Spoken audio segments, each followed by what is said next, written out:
Hello student, आज के इस वीडियो में हम क्लास 10th मैथ का ही जिसके पेपर का कोड 800/DW है, इसके खंड ब का सॉल्यूशन शुरू करेंगे। आप में से बहुत सारे बच्चे कमेंट कर रहे थे सर इसका पूरा वीडियो अपलोड करिए 800/DW का। तो खंड अ का जो बहुविकल्पी प्रश्न था वो तो पहले ही अपलोड हो गया, इस वीडियो के डिस्क्रिप्शन में उसका लिंक दे देंगे। और आज से इसमें खंड ब का सॉल्यूशन शुरू हो गया है, पार्ट वाइज करके 2-3 पार्ट में आपको पूरे इस पेपर का सॉल्यूशन मिल जाएगा। तो चैनल पे नया तो सब्सक्राइब कर लीजिए, जिससे जब भी आपका वीडियो अपलोड हो तो आपको नोटिफिकेशन मिल जाए। तो चलिए देखते हैं कि खंड ब में पहले क्वेश्चन से शुरू करते हैं, किस प्रकार के क्वेश्चन थे और इसे कैसे सॉल्व करना था। खंड ब यानी कि पार्ट बी जो है, पहला क्वेश्चन कह रहा है कि इसका सभी खंड कीजिए और टोटल इसमें एफ तक था, यानी कि 6 क्वेश्चन था। इन पूरे 6 क्वेश्चन को करने थे और सभी क्वेश्चन 2-2 नंबरों के थे। पहला क्वेश्चन हम देखेंगे, कह रहा है द्विघात समीकरण 4x² - 6x + 5 = 0 का विविक्तकर ज्ञात कीजिए और फिर इनके मूलों की प्रकृति ज्ञात करना है। यानी विविक्तकर निकालना था और बताना है फिर मूलों की प्रकृति क्या होगी। बहुत ही सिंपल सा क्वेश्चन है, देखते हैं कैसे इसे सॉल्व करना था। तो यहाँ पे जो क्वेश्चन दिया हुआ था 4x² - 6x + 5 = 0 लिख लिया गया है।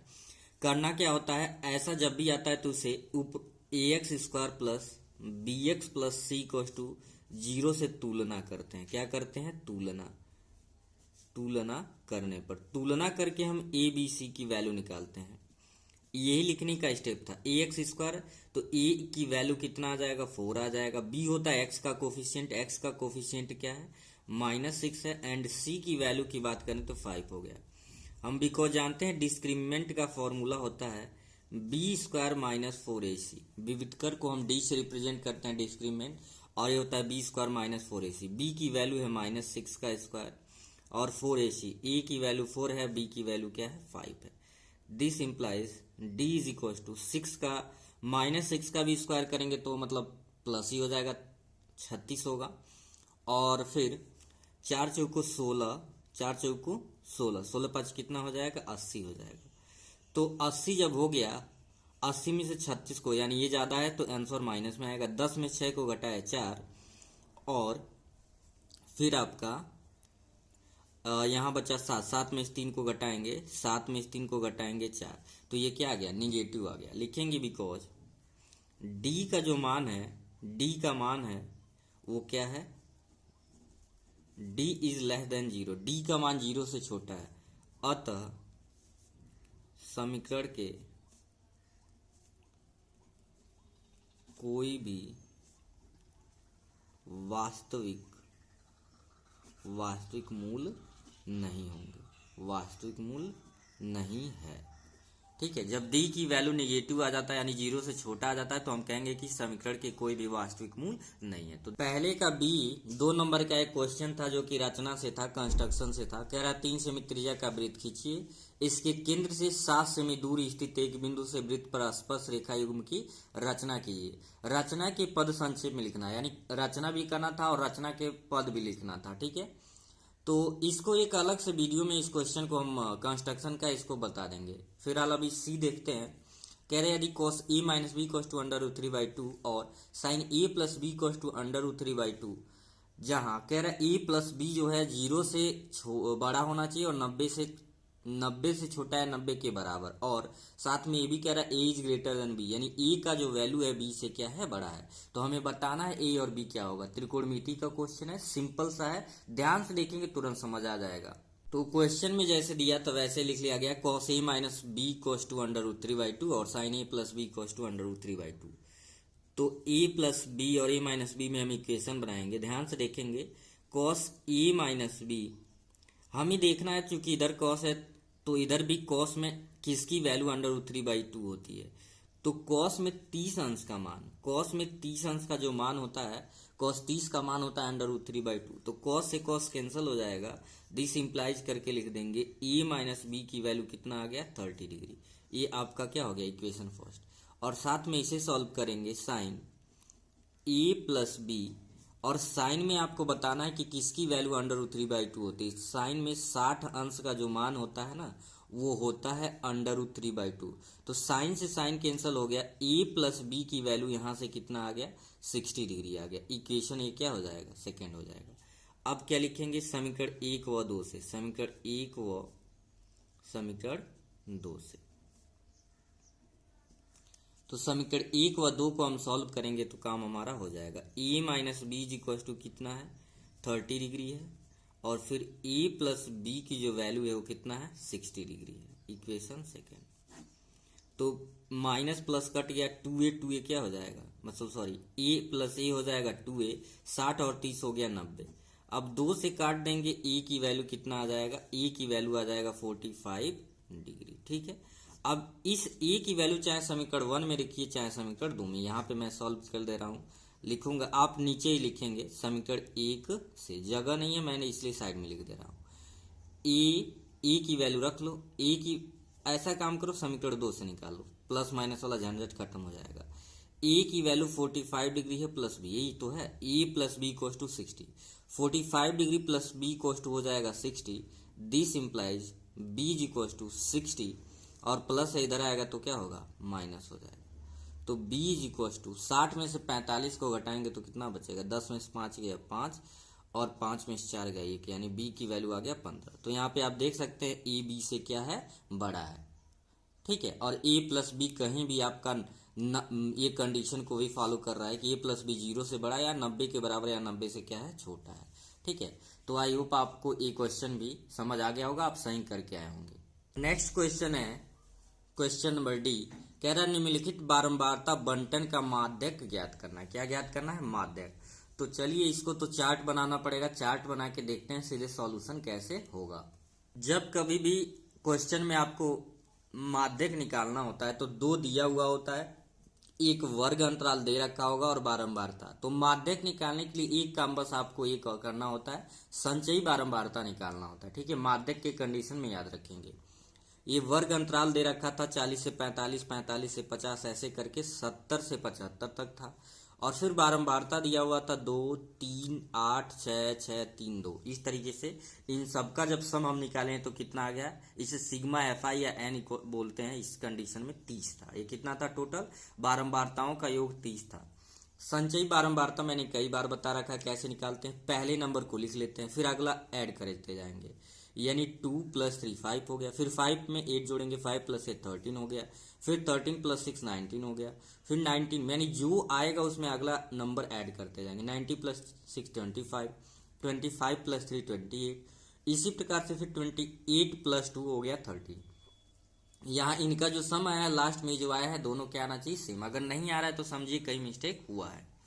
अब सबसे पहले हम फॉर्मूला लिख लेते हैं। माध्यक का फॉर्मूला क्या होता है, माध्यक का फॉर्मूला होता है L + n/2 - CF/F × H। तो इन सब का मतलब पता होना चाहिए तभी जाके आप सॉल्व कर पाओगे क्वेश्चन। L का मतलब होता है माध्यक वर्ग की निम्न सीमा, n होता है परवलयों की संख्या, CF होता है माध्यक वर्ग से ठीक पहले वाले वर्ग की संचयी बारंबारता, H होता है वर्ग माप, और F होता है माध्यक वर्ग की बारंबारता। ठीक है, तो कैसे ये सब वैल्यू हम कंसीडर करते हैं, देखिए n हम देख रहे हैं, n यहाँ पे 30 डिग्री है, मतलब 30 है, तो n/2 निकालते हैं। n/2 हम जब करेंगे 30/2 दैट इज 15। अब हम देखेंगे कि जो 15 है ये संचयी बारंबारता वाले में किस में लाई कर रहा है, उसके पास वाले वैल्यू कौन से हैं। तो 13 तो छोटा है, देख रहे हैं 19 जो है, 19 वाला जो कॉलम है इसके बीच में आपका 15 आएगा। ठीक है, मतलब 15 इसके आसपास है, तो हम इसी के सामने, अब इसके जो सामने वाला वर्ग अंतराल होगा वही माध्यक वर्ग बोला जाता है। ठीक है, अब पीछे जाएंगे देखेंगे वर्ग अंतराल क्या है, और यही जो वर्ग अंतराल मिलता है इसी वर्ग अंतराल को हम माध्यक वर्ग कहते हैं। क्या कहते हैं बाबू, माध्यक वर्ग। तो इस प्रकार से हम देख लिए माध्यक वर्ग कितना हो गया, 55 से 60 हो गया, और जैसे ही माध्यक वर्ग मिला हमारा काम हो जाएगा। अब L क्या होता है, माध्यक वर्ग की निम्न सीमा, तो ये माध्यक वर्ग निम्न मतलब निचला सीमा, तो L हो गया। F होता है माध्यक वर्ग की बारंबारता, तो माध्यक वर्ग की बारंबारता। CF क्या होता है, माध्यक वर्ग के ठीक पहले वाले वर्ग की संचयी बारंबारता, तो माध्यक वर्ग के ठीक पहले वाले वर्ग की संचयी बारंबारता। L हो गया, F हो गया, CF, हमें H चाहिए, तो H क्या होता है, H होता है इनके बीच का डिफरेंट जो है, तो डिफरेंट 70 75 सबके बीच देखिए कितने का है, 5 हो गया। अब सारा वैल्यू मिल गया, रख देते हैं। अगर L की बात करें तो L यहाँ पे कितना है, 55 है। L कितना है, 55, आप देख सकते हो ऊपर से n/2 हमने पहले से निकाल रखा है, n/2 की वैल्यू 15 है तो लिख देंगे 50 माइनस CF कितना है 13 और f की वैल्यू 6 है और हाइट की बात करें तो 5 है। तो ये हो जाएगा आपका 55 प्लस 15 में से 13 को घटाएंगे 2 और 2 का 5 में देखो 15 माइनस 13 2 2 5 10 10/6 कितना आ गया 10/6। तो इसी को क्या करते हैं डेसिमल में बदल लेते हैं। तो डेसिमल में जब बदलेंगे तो कुछ इस तरीके से करते हैं 6 और डिवाइड 10 करेंगे तो 6 1 जा आपका क्या हो जाएगा 6 हो जाएगा 4 पॉइंट लेंगे 0 होगा 6 6 जा 36 और फिर 6 6 जा 36 यानी यही 1.66 आता रहेगा। तो यहाँ पे लिख लेंगे 55 प्लस 1.66 यानी 55 में 1 ऐड करेंगे तो 56.66 आ रहा है तो यहाँ पे 7 लिख सकते हैं। ठीक है, यही आपका क्या आ जाएगा आंसर आ जाएगा। ठीक है, सिंपल स्टेप थे, फॉर्मूले जिस भी बच्चे को याद होंगे उन्होंने सही करके आया होगा, इसका यही आंसर सही था। 1 का ई है बच्चों, कह रहा है कि 2 अंकों की एक संख्या के अंकों का योग 9 है। इस संख्या का 9 गुना संख्या के अंकों को पलटने से बनी संख्या का 2 गुना है, वह संख्या ज्ञात कीजिए। बहुत ही बढ़िया क्वेश्चन है। अब इस तरह के क्वेश्चन को कैसे सॉल्व करते हैं ध्यान से देखेंगे। यहाँ पे जब कभी भी 2 अंकों की संख्या की बात होगी तो हमेशा उसमें हम मानते हैं, माना संख्या के दहाई का अंक x तथा इकाई का अंक y है, क्योंकि पहले इकाई आता है फिर दहाई आता है, तो इसलिए इसमें दहाई का अंक पहले मान लेंगे। वैसे मानने के लिए कुछ भी मान लेंगे, लेकिन इस तरीके से थोड़ा सा x पहले आ जाएगा y बाद में आ जाएगा, तो इसी वजह से दहाई का अंक x माने तथा इकाई का अंक y है। तो अगर 2 अंकों की संख्या है तो 10 तो उसमें आना है, इसलिए संख्या होगा 10 इंटू दहाई का अंक प्लस इकाई का अंक। समझ आ गया? तो दहाई का अंक x है यानी 3 इंटू एक्स यानी 10x और इकाई का अंक y है, तो संख्या ये हो गया आपका, संख्या कितना हो गया 10x प्लस वाई, यही वो संख्या आएगी। तो हमें x और y की वैल्यू निकाल के जब रखेंगे तो हमें पता चलेगा कि संख्या क्या होगी। अब इसमें 2 शर्त था, इस क्वेश्चन में अगर ध्यान से पढ़ें 2 शर्त कर रहा था, कह रहा था 2 अंकों की एक संख्या के अंकों का योग 9 है, अंकों का योग 9 है। तो आपने अंक क्या क्या माना है, अंक x माना है तथा y, इसलिए x प्लस वाई हो गया है 9। ये बात समझना जरूरी होता है कि इक्वेशन कैसे बनता है। अब दूसरी शर्त आगे थोड़ा सा बढ़ेंगे, क्वेश्चन कह रहा है इस संख्या का 9 गुना संख्या के अंकों को पलटने से बनी संख्या का 2 गुना है। कितने गुना है 2 गुना। तो इस संख्या का 9 गुना, तो इस संख्या का 9 गुना, फिर कह रहा है इसी संख्या के अंकों को जब पलट दिया जाए, अंकों को पलटना मतलब इकाई को दहाई बना देना, दहाई को इकाई बनाना। तो हम देखिए y यहाँ पे था तो y को पहले कर लिए हैं, x को बाद में कर दिए, तो संख्या यही पलटना बोला जाता है। तो कह रहा है कि जो प्रेजेंट में संख्या था उसका 9 गुना और अंकों को जब पलट दिए उसका 2 गुना आपस में क्या है बराबर है। बस यही कंडीशन थोड़ा सा इसमें समझना था और कुछ नहीं इस क्वेश्चन में था।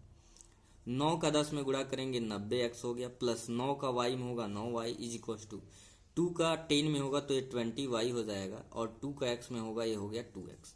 This implies 90x plus 9y, plus इधर आएगा तो माइनस हो जाएगा, प्लस इधर आएगा तो क्या हो जाएगा माइनस, और जब सब ट्रांसफर कर दिए इधर क्या बता 0।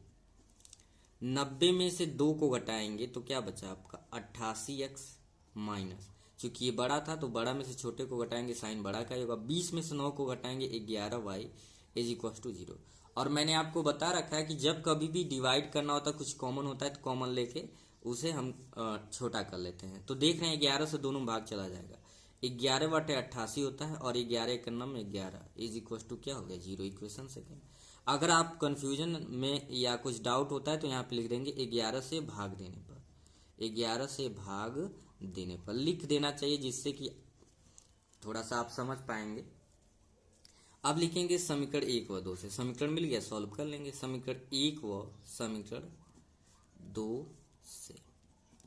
तो यदि वीडियो को अभी तक लाइक और शेयर नहीं किए तो लाइक और शेयर जरूर करें ताकि आपके फ्रेंड्स भी सारे अच्छे से अपना देख सकें। अब एक क्या था x plus y equal to 9 था और दूसरा क्या निकाले हम लोग 8x minus Y equal to 0।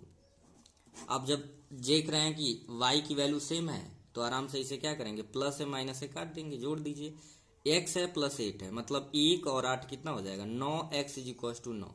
तो 9 से 9 काट देंगे, x की वैल्यू आपकी कितनी आ गई, x की वैल्यू आपकी आ गई 1।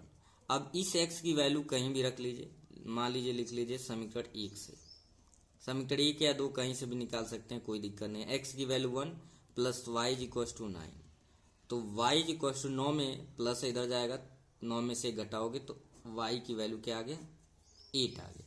ठीक है, तो x मिल गया और y मिल गया, तो लिखेंगे अतः संख्या, अतः संख्या, संख्या क्या था आपका 10x प्लस वाई था, तो 10x प्लस वाई यानी 10 इंटू एक्स की वैल्यू 1 प्लस 8, 10 एक नंबर 10 और 8 क्या हो जाएगा 18, संख्या क्या आ गया 18। अब इनके अंकों को जोड़ के देखो, 8 एक कितना आ गया 9, किसी भी इक्वेशन में रखोगे सबको ये सेटिस्फाइड करेगा। तो इसका क्वेश्चन आपका 18 था, आई होप आपने सही करके आया हो। क्वेश्चन 1 का लास्ट क्वेश्चन और आज के वीडियो का भी ये लास्ट क्वेश्चन है।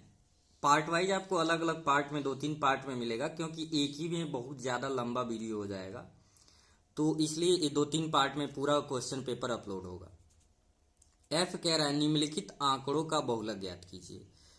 तो ये चार्ट दिया हुआ है और बहुलक निकालना तो बहुत ही आसान होता है, इसमें कुछ एक्स्ट्रा वर्क आपको चार्ट वोट नहीं बनाना होता है, जो जितना दिया होता है उसी से हमारा काम हो जाता है। तो इसको भी देखते हैं कि कैसे हम सॉल्व करेंगे। जो क्वेश्चन में आपके दे रखा था उसकी इंफॉर्मेशन से हमने चार्ट बना रखा है। जो वर्ग अंतराल दिया था, वर्ग अंतराल 0 से 10, 10 से 20 ऐसे करके 70 से 80 दिया था, और बारंबारता दे रखा है 7, 14, 13, 12, 20, 11, 15, 18।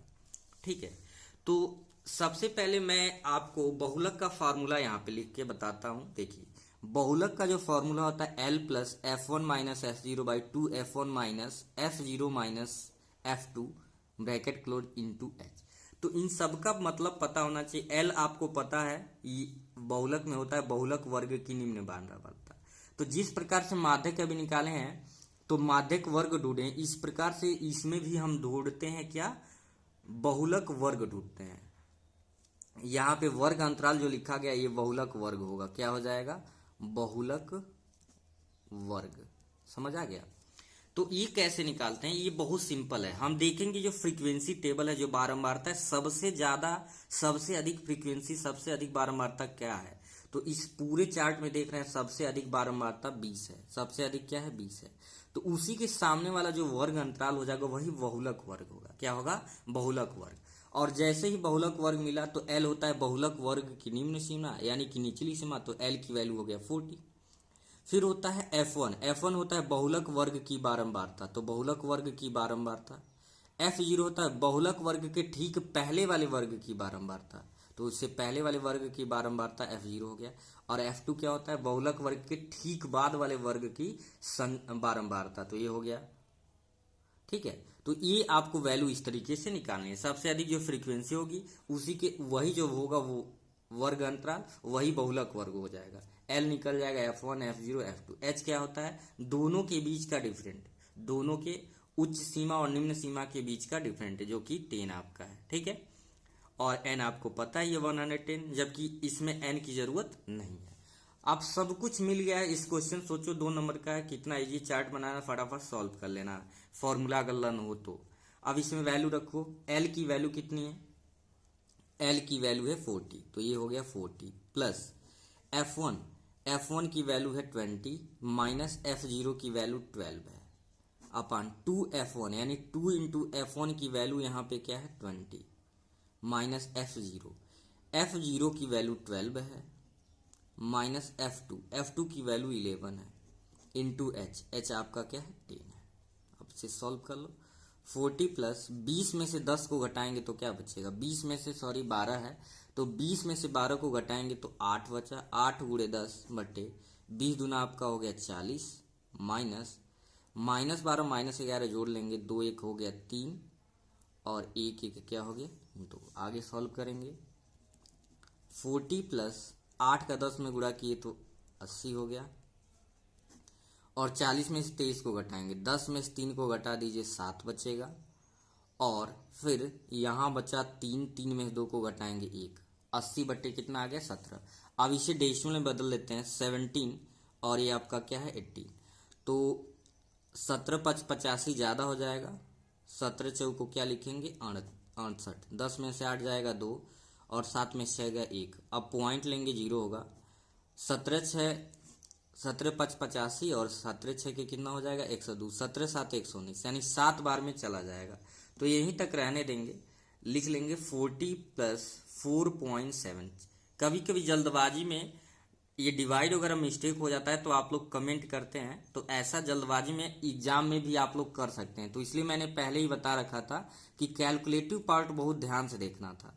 40 + 4.7 तो ऐड करेंगे 44 पॉइंट क्या आ जाएगा 7। यही इस क्वेश्चन का आपका आंसर था। तो फिर मिलते हैं अगले पार्ट में, तब तक के लिए थैंक यू।